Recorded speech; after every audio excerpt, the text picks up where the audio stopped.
Time now to talk some weather after a stormy weekend and rain. Things are looking a lot better today. It's a little cooler, but the sun is peeping through. Let's get to meteorologist Clay Smith, who's in with us today. Well, I hope everyone's having a good start to their work week. Yesterday was an absolute soaker. We had a couple of showers this morning, but a lot of that is tapering off. And look at these two-day rainfall totals. 4 inches of rain. Pretty good soaking here across much of our coverage area. Yesterday, of course, we had that record daily rainfall for Chattanooga, picking up 2.71 inches. So, yeah, a lot of that pollen washed away for the time being, but it was a very active week last week. And just over the last 72 hours, look at all these storm reports. Again, the little houses that's flooding across Kentucky, parts of Tennessee. Again, here's Chattanooga. Notice how East Tennessee didn't have a whole lot of storm damage. Of course, Grundy, Marion, Jackson counties had some trees down, a lot of power outages. But again, it's been very busy across the southeast. So fortunately, a lot of those communities across the west and middle Tennessee can start to recover and not have to deal with any additional severe threats this upcoming week.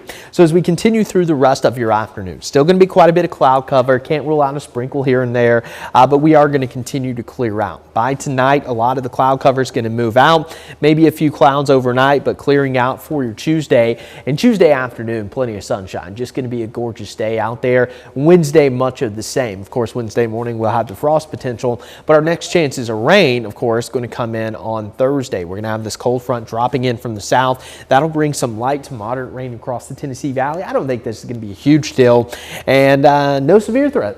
That's always good news this time of the year, and some of these showers linger into Friday morning before tapering off during the afternoon. So with this system, a tenth to maybe a quarter of an inch of rain, maybe a half of an inch closer to the Tennessee and North Carolina line. So this isn't going to be a big deal, but it will be kind of more of a nuisance rain. So we'll continue to track that out. But the next big thing going to be the potential for frost and freeze. Now tonight, some areas could drop down into that frost range. Dayton, Decatur, Spring City, Pikeville in the low 30s.